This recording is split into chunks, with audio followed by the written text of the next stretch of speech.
কিছুক্ষণ আগে যে আমি অনেক সুন্দর এক লাল টুকটুকে বসে যে ছিলাম ঠিক এই মুহূর্তে আমাকে সব চাইতে কুৎসিত লাগছে। ছেঁড়া ব্লাউজ লেপটে যাওয়া কাজল চুলগুলো এলোমেলো হয়ে গিয়েছে। আর লাল বেনারসিটি পরে আছে খাটের পাশে।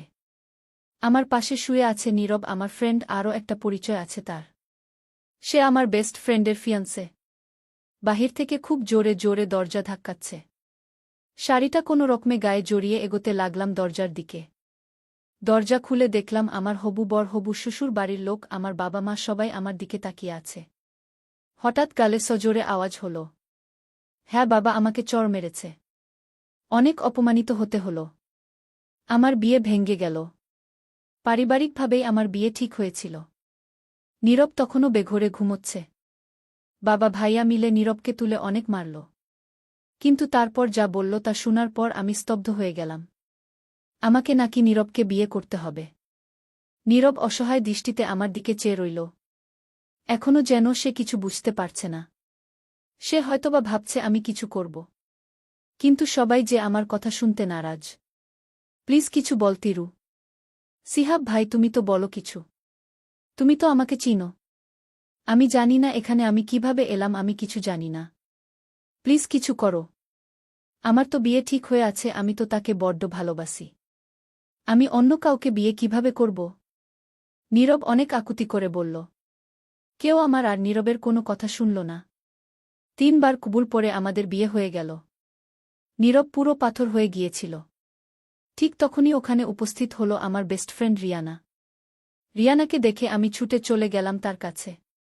রিয়ানা, বিশ্বাস কর, আমি কিছু করিনি। কে যেন আমার মাথায় আঘাত দিয়ে আমাকে অজ্ঞান করে ফেলে, তারপর আমার কিছু মনে নেই। দরজার ধাক্কানোর আওয়াজে আমি উঠি আর যা দেখি। তিরু সব খুলে বলল রিয়ানাকে কিভাবে তার আর নীরবের বিয়ে হয়। কিন্তু কোনো লাভ হল না। রিয়ানা সজোরে তিরুকে থাপ্পড় বসিয়ে দিল। নীরবের কাছে যেয়ে তাকে এলোপাথারি মারতে লাগল। অঝোরে কাঁদতে লাগল। সিহাব এসে রিয়ানাকে আটকাতে চেষ্টা করল। নীরব ঠায় দাঁড়িয়ে আছে। তার সাথে কি হয়ে গেল সে বুঝতে পারছে না। এই তো কিছুক্ষণ আগে দিব্যি সব ঠিক ছিল। তার রিয়ানার সাথে ফোনে কথা হচ্ছিল। রিয়ানার আসতে দেরি কেন হচ্ছে তা নিয়ে কথা বলছিল। হঠাৎ কে যেন এসে পিছন থেকে ইনজেকশন পুশ করল, তারপর আর কিছু তার মনে নেই। তার জ্ঞান ফিরার পর যা হলো তার জন্য সে মোটেও প্রস্তুত ছিল না। সিহাব ও নীলা মিলে রিয়ানাকে বাড়ি পৌঁছে দিল। রিয়ানা, নীরব, তিরু, তারা 3 ফ্রেন্ড। তারা একই ভার্সিটিতে পড়ে। তিরু আর রিয়ানা বেস্ট ফ্রেন্ড। নীরব রিয়ানার বাবার ফ্রেন্ডের ছেলে। সেই সুবাদে তাদের বিয়েও ঠিক হয়েছিল। সিহাব রিয়ানার কাজিন হওয়ার সুবাদে সিহাব, নীরব আর তিরুর সাথেও খুব ভালো সম্পর্ক। সিহাব তাদের থেকে 2 বছরের বড়। রিয়ানা তিরু বেস্ট ফ্রেন্ড হলেও তাদের স্বভাবে কোনো মিল নেই। রিয়ানা হচ্ছে উড়ন চণ্ডিকা টাইপের মেয়ে। বাবা মায়ের এক মেয়ে, স্বভাবতই বেশি আহ্লাদী। সারাক্ষণ হাসি মজা নিয়ে ব্যস্ত থাকে। কোথাও তার মন স্থির থাকে না। আজকে একে ভালো লাগছে তো কালকে ওকে। উঠতে বসতে ক্রাশ খাওয়ার বাতি কাছে তার। বিয়ে শাদী থেকে বহু দূরে থাকতে চায় সে। হার্টলেস টাইপ মেয়ে সে। কিন্তু বাবা মায়ের যেহেতু ইচ্ছে, বিয়ে তো করতেই হবে। আর তিরু পুরোটাই তার বিপরীত। শান্তশিষ্ট মেয়ে। কেউ এক শূন্যটা কথা বললে একটার উত্তর দেয়। অনেক চুপচাপ থাকে। রিয়ানা আর নীরব বাদে তার ভালো ফ্রেন্ড ও নাই। কেটে যায় বেশ কিছুদিন। নীরব ও তিরু এখনও স্বাভাবিক হতে পারেনি। তাদের মধ্যে হাজারো জড়তা কাজ করে। কেউই যেন বিয়েটা মেনে নিতে পারেনি। নীরব আর তিরুর বিয়ের কারণে নীরবের পরিবারের সাথে রিয়ানাদের পরিবার বেশ সম্পর্ক খারাপ হয়ে যায়। রিয়ানা, নীরব, তিরুর সাথে আর যোগাযোগ করেনি। সিহাব মাঝে মাঝে কল দিয়ে খোঁজ খবর নেয়। দেখতে দেখতে 6 মাস কেটে যায়। নীরব তিরুর সম্পর্কে কোনো উন্নতি হয়নি। তারা এক রুমেও থাকে না। তাদের মধ্যে যে ফ্রেন্ডশিপটা ছিল তাও আর নেই। নীরব যথাসম্ভব এড়িয়ে চলে তিরুকে। তিরুর বড্ড কষ্ট হয় নীরবের এমন আচরণে। একদিন তিরু নামাজের মোনাজাতে কাঁদতে কাঁদতে বলে, কেন এমন করলে আল্লাহ, কেন? তুমি তো জানতে আমি নীরবকে কতটা ভালোবাসি। কবে যে আমি ওকে ভালোবেসে ফেলেছি নিজেও বুঝিনি।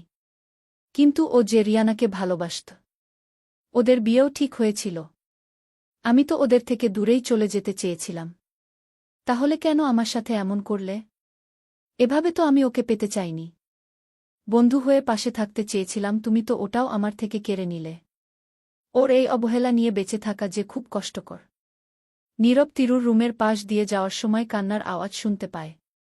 তখনই তিরুর সব কথা শুনতে পায়। শোনার পর নীরবের খুব মায়া হয় তিরুর জন্য। তিরুর নামাজ শেষ হলে সে নীরবকে দেখার পর চমকে যায়। নীরব তিরুকে যেয়ে বুকে জড়িয়ে ধরে। তিরু নীরবকে ধরে অঝরে কাঁদতে থাকে। এই যেন খুশির কান্না। ধীরে ধীরে তিরু নীরবের সম্পর্ক স্বাভাবিক হতে থাকে। কিন্তু তাদের সাথে এমনটা কেন হলো এটার উত্তর ওরা জানে না। একদিন নীরবের বাসায় একটি কার্ড আসে। যেটা ছিল রিয়ানা আর সিহাবের বিয়ের কার্ড। নীরবের হাত থেকে কার্ডটা পড়ে যায়। চোখের কোণা দিয়ে জল গড়িয়ে পড়ে। কারণ এই কার্ডে যে তার আর রিয়ানার নাম হওয়ার কথা ছিল। কার্ডটাও নীরবের পছন্দের, যেটা নীরব নিজের বিয়ের জন্য পছন্দ করেছিল। নীরব তিরু রিয়ানা সিহাবের বিয়েতে গেল। রিয়ানা তাদেরকে দেখে মলিন একটা হাসি দিল। তিরু নীরবকে একসাথে বড্ড মানিয়েছে এটা দেখে রিয়ানার অজান্তেই তার চোখ ঝাপসা হয়ে এল। বিয়ের পর রিয়ানা সিহাব কানাডা যাওয়ার জন্য অ্যাপ্লাই করে। সিহাব দেশে থাকতে কানাডায় যেতে হয়।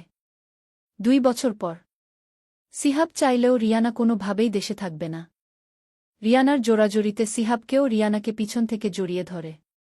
মনে আছে রিয়ানা, আজকের দিনেই ঠিক 2 বছর আগে কি হয়েছিল?